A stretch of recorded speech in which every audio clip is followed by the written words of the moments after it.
আসসালামু আলাইকুম। আমি এখন দাঁড়িয়ে আছি কুড়িগ্রাম জেলা নাগেশ্বরী উপজেলা নারায়ণপুর ইউনিয়নে। আমি কুড়িগ্রামের নাগেশ্বরী উপজেলার প্রত্যন্ত এলাকার যুবক তাইজুল ইসলাম, যিনি এখন সবার কাছে তাইজু ভাই নামে পরিচিত। সামাজিক যোগাযোগ মাধ্যমে একটি সাধারণ ভিডিওই বদলে দিয়েছে তার পরিচয়। তিনি এখন ভাইরাল এক মুখ। বাজারে দাঁড়িয়ে একটি ভিডিও ধারণ করে তাইজু ভাই এখন সবার পরিচিত। সেখানে তিনি দোকানির সঙ্গে জিলাপির দাম নিয়ে প্রশ্ন করেন এবং সেটি সরকারের দামের সঙ্গে মিলেছে কিনা সে নিয়েও কথা বলেন।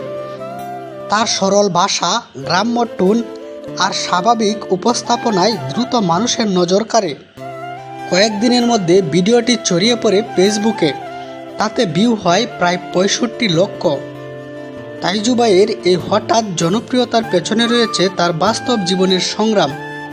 তিনি জানান, তার বাবা মা দুজনে অসুস্থ এবং শ্রম প্রতিবন্ধী। পরিবারের কষ্ট বলতেই নাকি তিনি ভিডিও তৈরি করেন।